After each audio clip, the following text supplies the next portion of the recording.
नमस्कार। आज के इस विशेष पॉडकास्ट एपिसोड में आपका स्वागत है, जहां हम भारत से उभर रही एक बेहद दिल दहला देने वाली और विवादास्पद कहानी पर चर्चा करेंगे। यह है वर्ल्ड इन्फोनेक्सस और मैं हूं आपका होस्ट सुकांत चौधरी। यह एक ऐसा मामला है जो हमारे कानूनी व्यवस्था, विवाह और न्याय की प्राप्ति के मूल सिद्धांत पर सवाल उठाता है और इस दौरान मुझे आपके विचारों की आवश्यकता है। इसलिए मैं आपको इस कहानी के दौरान कुछ पारस्परिक सवाल पूछने वाला हूँ। आपके विचार हमारे लिए महत्वपूर्ण हैं, तो चलिए शुरू करते हैं। 9 दिसंबर 2024 को बंगलुरु के 34 वर्षीय आर्टिफिशियल इंटेलिजेंस के क्षेत्र में सॉफ्टवेयर इंजीनियर अतुल सुभाष ने अपनी जान ले ली, जो एक ऐसी त्रासदी बन गई जिसने पूरे देश को चौंका दिया। लेकिन यह केवल एक सामान्य आत्महत्या नहीं थी। नहीं, यह एक सोची समझी कृत्य थी जिसे अतुल ने अपनी गहरी मानसिक और भावनात्मक पीड़ा से बाहर निकलने का एकमात्र रास्ता माना। अतुल सुभाष और निकिता सिंघानिया का वैवाहिक जीवन शुरू में खुशहाली का प्रतीत होता था। उनकी मुलाकात एक मैट्रिमोनियल वेबसाइट शादी.com के जरिए हुई थी और उनका रिश्ता जल्द ही एक सजीव और प्रेमपूर्ण साझेदारी में बदल गया। बेंगलुरु के आर्टिफिशियल इंटेलिजेंस के क्षेत्र में सफल सॉफ्टवेयर इंजीनियर अतुल और एक सम्मानित परिवार से ताल्लुक रखने वाली आत्मविश्वासी महिला निकिता एक आदर्श जोड़ी लग रहे थे। शुरुआत में वे एक दूसरे के सपनों का समर्थन करते थे और उनका प्यार मजबूत प्रतीत होता था। वे साथ में यात्रा करते, रात के खाने पर हंसते और भविष्य के लिए अपनी उम्मीदें साझा करते। उनके बेटे के जन्म ने उन्हें और भी करीब ला दिया और अतुल पिता बनने की खुशी से अभिभूत थे। यह जोड़ी अक्सर खुशहाल पारिवारिक पल साझा करती। अतुल अपने बच्चे पर प्यार लुटाते और निकिता एक स्नेहशील मां के रूप में अपने छोटे परिवार में अपनी भूमिका का आनंद ले रही थी। यहाँ सब कुछ ऐसा ही प्रतीत होता था। हालांकि इस आदर्श जीवन के पीछे तनाव और अनसुलझे मुद्दों के सूक्ष्म संकेत थे। उनके बाहरी खुशहाली के बावजूद समय के साथ दरारें बननी शुरू हो गई, जो अंततः एक भावनात्मक और कानूनी टूट फूट में बदल गई जिसे कोई भी नहीं देख सका था। वह खुशी जो कभी उनके विवाह को परिभाषित करती थी, धीरे धीरे समाप्त होने लगी और एक त्रासदी की ओर बढ़ने का माहौल बन गया। अपने जीवन को समाप्त करने से पहले अतुल ने 24 पृष्ठों का कष्टकारी नोट और 81 मिनट का एक वीडियो छोड़ा, जो पूरे देश में हलचल मचा गया। इन आखिरी पलों में अतुल ने अपनी पत्नी निकिता सिंघानिया और उनके परिवार को सीधा दोषी ठहराया। उन पर वर्षों तक उत्पीड़न, शोषण और मानसिक प्रताड़ना का आरोप लगाया। उनके शब्दों ने एक ऐसे आदमी का भयावह चित्रण किया जो निरंतर धोखाधड़ी और कानूनी जंग के जाल में फंसा हुआ था। मेरा नाम अतुल सुभाष है। मैं तकरीबन 34 साल का हूँ, बैंगलोर में रहता हूँ। आज मैं सुसाइड कमिट करने जा रहा हूँ। इसका कारण 5 लोग हैं। पहला, प्रिंसिपल फैमिली कोर्ट जज जौनपुर नीता कौशिक। दूसरा, मेरी पत्नी निकिता सिंघानिया, जो कि एक्सेंचर कंपनी में काम करती है दिल्ली में। तीसरा, मेरी मदर इन लॉ निशा सिंघानिया, जो कि जौनपुर में रहती हैं। चौथा, मेरा ब्रदर इन लॉ अनुराग सिंघानिया, जो कि और उर्फ पीयूष सिंघानिया, अनुराग उर्फ पीयूष सिंघानिया, जो कि जौनपुर में रहता है। पांचवा, मेरे पत्नी के अंकल सुशील सिंघानिया, जो कि जौनपुर में रहते हैं। अब एक पल के लिए रुकिए। कल्पना कीजिए कि आप अतुल के स्थान पर हैं। एक कानूनी लड़ाई में फंसे हुए हैं, अपने बच्चे को नहीं देख पा रहे, झूठे आरोपों का सामना कर रहे हैं और ऐसा महसूस कर रहे हैं जैसे कोई रास्ता नहीं बचा है। क्या आप उस निराशा की भावना से जुड़ सकते हैं? क्या आपने कभी ऐसी स्थिति में खुद को असहाय महसूस किया है, जब ऐसा लगे कि पूरा सिस्टम आपके खिलाफ है? अपने विचार कमेंट में शेयर करें। जब आप इस पर विचार कर रहे हैं, तो चलिए हम उनके दुखद अंत तक पहुंचने के कारणों में और गहराई से उतरते हैं। यह कहानी तब शुरू हुई जब अतुल के ससुर, जो कि खराब स्वास्थ्य, विशेष रूप से हृदय संबंधित समस्याओं से जूझ रहे थे, अचानक एक गंभीर स्वास्थ्य संकट का सामना करने लगे। अतुल और उनकी पत्नी निकिता सिंघानिया ने इस स्थिति के कारण जल्दी शादी करने का निर्णय लिया। हालांकि जल्दी हुई शादी के बावजूद चीजें अप्रत्याशित मोड़ पर पहुंच गईं। शादी के कुछ समय बाद ही अतुल के ससुर का अचानक दिल का दौरा पड़ने से निधन हो गया। एक चौंकाने वाले मोड़ में अपने ससुर की मृत्यु के 3 साल बाद अतुल सुभाष को हत्या के आरोपों का सामना करना पड़ा। आरोप यह था कि उनके ससुर का निधन केवल प्राकृतिक कारणों से नहीं हुआ था, बल्कि इसके पीछे कुछ गहरा कारण था।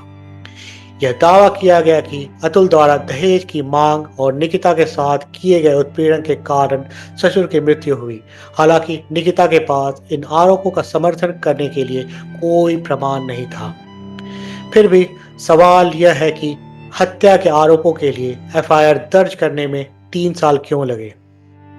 ने ये कबूल किया कि उनके पिता की मृत्यु लंबे समय की बीमारी के बाद हुआ। ये उन्होंने 2023 दिसंबर अक्टूबर और नवंबर में अपने क्रॉस एग्जामिनेशन में कबूल किया। सच्चाई ये है कि मेरे फादर इन लॉ काफी लंबे समय से बीमार थे, इसलिए हमारी शादी भी जल्दी हुई। उन्हें हार्ट की बीमारी, डायबिटीज, ब्लड थिनिंग की दवाई लेते थे। एम्स में उनका 10 साल से अधिक से इलाज चल रहा था। डॉक्टर ने उन्हें बहुत कम टाइम दिया था, इसकी वजह से हमारी शादी 2019 में हुई जल्दी। ठीक उसके शादी के कुछ महीनों बाद अगस्त 2019 में उनकी मृत्यु हो गई, 2019 में शादी के बाद। और ये केस जो हम पर, और उनकी मृत्यु ब्लड क्लॉट ब्रेन में जाने से हुई। ये केस हम पर, मृत्यु 2019 अगस्त में हुई, ये केस हम पर 2022 में लगा है। मई 2021 तक मेरी पत्नी मेरे साथ रहती थी, तकरीबन 2.25 साल पिता की मृत्यु के बाद भी। और यहाँ से जाने के तकरीबन 8 महीने बाद उन्होंने ये केस डाला 2022 में, तकरीबन 2.5 साल बाद पिता की मृत्यु के। आप खुद ही अंदाजा लगा सकते हैं। इसके अलावा अतुल एक तनावपूर्ण तलाक और अपने बेटे की कस्टडी के मामले में भी उलझे हुए थे। अपनी अंतिम चिट्ठी में उन्होंने निकिता और उसके परिवार पर तलाक के निपटारे के लिए 3 करोड़ रुपए की असामान्य मांग करने और मिलने के अधिकार के लिए अतिरिक्त भुगतान की मांग करने का आरोप लगाया। लेकिन यह काफी नहीं था। अतुल ने यह भी दावा किया कि निकिता और उसके परिवार ने उनका और अधिक शोषण करने के लिए कानूनी धमकियों और झूठे दहेज उत्पीड़न के आरोपों का सहारा लिया। क्या आप कल्पना कर सकते हैं कि इस तरह की साजिश का मानसिक और भावनात्मक प्रभाव क्या होता होगा? लगातार डर, बिना किसी कारण के आरोपों का सामना करने की भावना और समाधान के कोई संकेत न दिखने की निराशा। अपना दृष्टिकोण साझा करें। अतुल सुभाष की जिंदगी केवल व्यक्तिगत संघर्षों से ही नहीं, बल्कि एक विशाल कानूनी लड़ाई से भी परिभाषित थी, जिसने 3 वर्षों के दौरान उनका समय, ऊर्जा और संसाधन नष्ट कर दिया। इस वीडियो को देखकर आपको ये सीखने को मिलेगा कि कैसे आज कोई भी लड़की किसी भी आदमी और उसके पूरे परिवार को बर्बाद कर सकता है इस कानूनी व्यवस्था का इस्तेमाल करके, और कैसे ये कानूनी व्यवस्था सिर्फ कानूनन तरीके से आदमियों के खिलाफ नहीं है, बल्कि कैसे ये भ्रष्ट भी है, और आपको ये सोचने पे मजबूर करेगा कि क्या हम अपनी आस्था ऐसी व्यवस्था पर रख सकते हैं। उन्हें चौंका देने वाली 120 कोर्ट सुनवाइयों में से कई में भाग लेना पड़ा, जिसके लिए बेंगलुरु से लगभग 1800 किलोमीटर दूर जौनपुर, उत्तर प्रदेश तक यात्रा करनी पड़ती थी। बता दूं आपको कि अभी तक तकरीबन मैंने जोड़ा है 120 से भी अधिक कोर्ट के डेट्स लग चुके हैं लास्ट 2.5-3 सालों में अक्रॉस ऑल केसेस, और 40 बार मैं खुद इन कोर्ट डेट्स को अटेंड करने के लिए बैंगलोर से जौनपुर जा चुका हूँ। इसके अलावा मेरे माता पिता और भाई को भी अक्सर कोर्ट के चक्कर काटने पड़ते हैं। इसके अतिरिक्त अतुल को उड़ान के खर्च, रहने के खर्च और अन्य संबंधित खर्चों को भी वहन करना पड़ा, जबकि वह अपनी मासिक सैलरी 80,000 रुपए में से अपनी पत्नी और बेटे के लिए 40,000 रुपए का गुजारा भत्ता भी दे रहे थे। इस दौरान निकिता सिंघानिया की संभावित सैलरी लगभग 1 लाख रुपए प्रति माह थी, जिससे अतुल पर आर्थिक दबाव और भी बढ़ गया। यह निरंतर कानूनी दबाव उनके पेशेवर जीवन पर गहरा प्रभाव डाल रहा था, क्योंकि एक सॉफ्टवेयर इंजीनियर, विशेष रूप से आर्टिफिशियल इंटेलिजेंस के क्षेत्र में, जहां ध्यान, सटीकता और जटिल कार्यों के लिए लंबा समय समर्पित करने की आवश्यकता होती है, उनकी एक आखिरी इच्छा थी, अपने बेटे को उनके माता पिता के द्वारा पाला जाए, क्योंकि उन्हें डर था कि निकिता और उसका परिवार कानूनी प्रणाली का उपयोग अपने फायदे के लिए करते रहेंगे। उनका संदेश एक ऐसे आदमी की तस्वीर पेश करता है जो अपने धैर्य की सीमा तक पहुंच चुका था, और यह एक ऐसा अनुभव है जिसे कई लोग महसूस कर सकते हैं, लेकिन यहीं पर चीजें और भी जटिल हो जाती हैं। निकिता सिंघानिया इस मामले में जो पत्नी है, उनके विवाह का एक बिल्कुल अलग चित्र प्रस्तुत करती हैं। उनका दावा है कि वह अतुल से शादी करने के लिए दबाव में थी, क्योंकि उनके परिवार ने उनके पिता की बिगड़ती सेहत के कारण उन पर दबाव डाला था।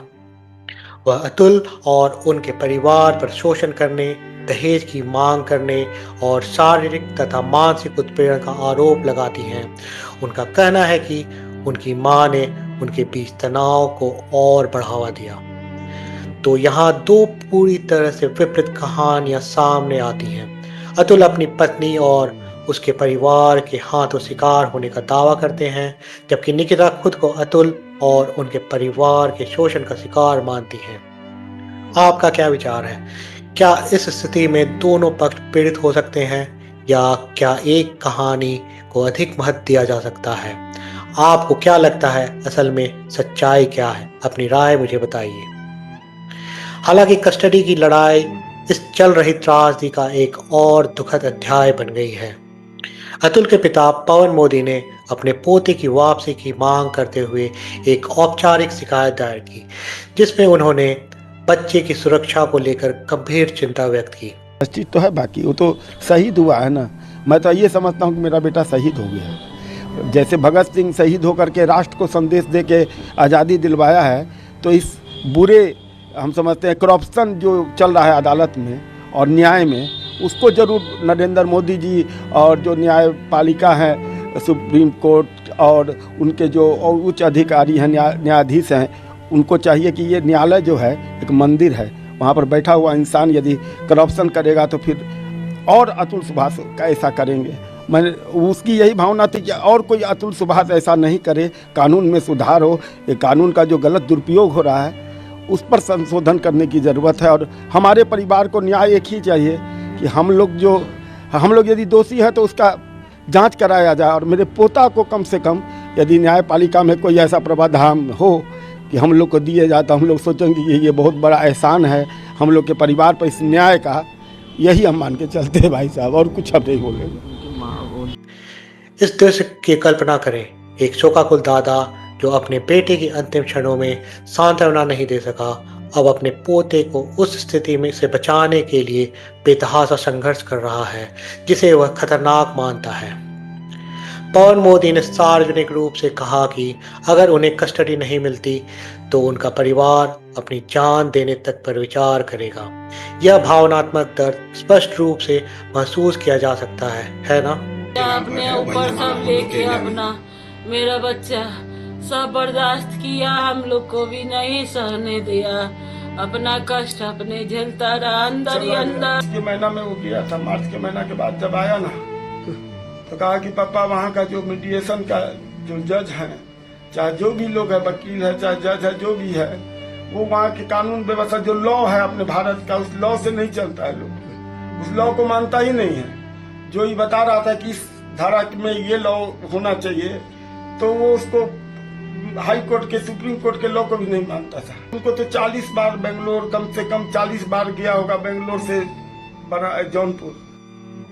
लेकिन एक पल के लिए हम इसे थोड़ा और बड़े दृष्टिकोण से देखें। यह मामला सिर्फ एक परिवार के संकट से कहीं अधिक गहरे मुद्दे से जुड़ा हुआ है। यह भारत के दहेज कानून की वास्तविक प्रकृति को दर्शाता है और कैसे इसका इस्तेमाल अक्सर नियंत्रण और शोषण के लिए किया जाता है। जिन कानूनों पर चर्चा हो रही है वे हैं IPC 498A, दहेज से संबंधित उत्पीड़न और पति या पति के रिश्तेदार द्वारा क्रूरता, IPC 354, महिला की शील भंग करने के उद्देश्य से हमला या आपराधिक बल, IPC 376, बलात्कार के लिए दंड, IPC 377, अप्राकृतिक अपराध, धारा 125 CRPC, पत्नी बच्चों और माता पिता के भरण पोषण के लिए अधिकार। ये कानून महिलाओं की सुरक्षा के लिए बनाए गए थे ताकि वे दशकों से जो समस्याएं झेल रही थी उनका समाधान हो सके। हालांकि हाल के वर्षों में इन कानूनों पर बढ़ती आलोचना हो रही है क्योंकि इनका दुरुपयोग वित्तीय लाभ, ब्लैकमेल और हेरफेर करने के लिए किया जा रहा है, जिससे कुछ लोग पुरुषों को नियंत्रित करने और अपनी इच्छाएं पूरी करने में सफल हो रहे हैं, जबकि जिन महिलाओं को सचमुच सहायता की आवश्यकता है वे इन कानूनों का सही तरीके से उपयोग नहीं कर पा रही हैं। कुछ लालची व्यक्तियों ने इन्हें अपने व्यक्तिगत लाभ के लिए हथियार बना लिया है। इसके परिणाम स्वरूप अदालतें झूठे मामलों से भरी हुई हैं और जो महिलाएं सचमुच न्याय की हकदार हैं वे अभी भी उसे पाने के लिए संघर्ष कर रही हैं। पुरुष मानवाधिकार कार्यकर्ता और संगठन जैसे कि एकम न्याय फाउंडेशन का कहना है कि इन कानून का दुरुपयोग किया जा रहा है। कुछ महिलाएं इसका इस्तेमाल अपने पति और ससुराल वालों के खिलाफ झूठे आरोप लगाने के लिए करती हैं। इन कार्यकर्ताओं का कहना है कि यह अक्सर पारिवारिक विवाद, वित्तीय संकट और कुछ मामलों में आत्महत्या का कारण बनता है, जैसा कि अतुल के मामले में हुआ।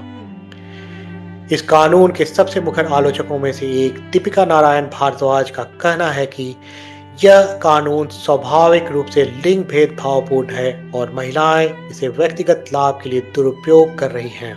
Our courts have recognized they are dealing with these cases day in, day out. So nobody can understand the fabric of how a law is being used or misused better than the courts that are dealing with these cases day in, day out. So it's not once, it's not twice. I think Supreme Court itself has passed judgments probably about 25, 30, maybe 50 times, commenting upon how 498A has been grossly misused.